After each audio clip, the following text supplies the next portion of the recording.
America ने संयुक्त राष्ट्र संघ की सुरक्षा परिषद में उस प्रस्ताव को एक बार फिर वीटो कर दिया जिसमें गजा पट्टी के लोगों के लिए मानवता प्रेमी सहायता पहुंचाने के लिए युद्ध विराम की मांग की गई थी। इस प्रस्ताव के मसौदे को ब्राजील ने पेश किया था और 2 दिनों में 2 बार उसे स्थगित कर दिया गया था। सुरक्षा परिषद में पेश किए गए प्रस्ताव के पक्ष में 12 सदस्यों ने मतदान किया था।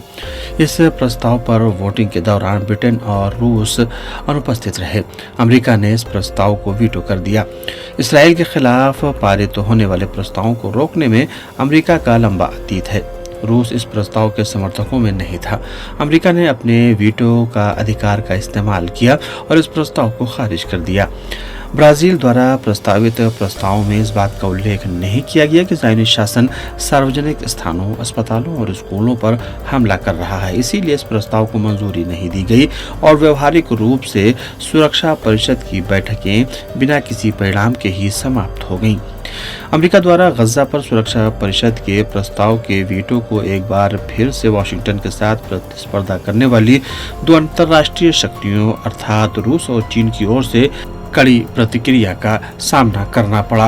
संयुक्त राष्ट्र संघ में रूसी राजदूत ने इस अमेरिकी कदम पर प्रतिक्रिया व्यक्त करते हुए कहा कि हमारे अमेरिकी सहयोगी गजा पट्टी के संबंध में दोहरा मापदंड अपनाए हुए हैं और गजा पट्टी में युद्ध विराम कराने पर आधारित जो भी हमारे प्रस्ताव का विरोधी है वो जो गजा में हो रहा है उसका जिम्मेदार है।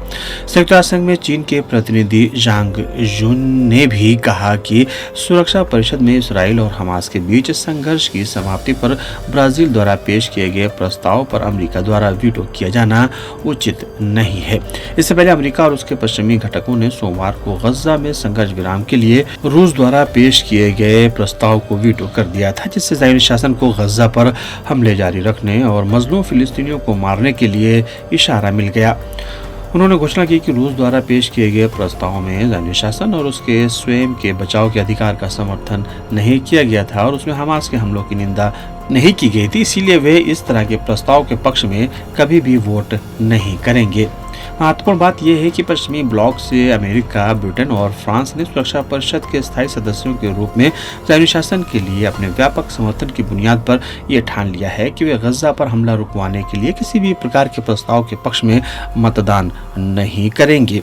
संयुक्त राष्ट्र संघ के महासचिव एंटोनियो गुटेरेस ने गजा पट्टी के लोगों के लिए मानवीय सहायता पहुंचाने के लिए तुरंत युद्ध विराम करने और बंदियों को रिहा करने की मांग की थी।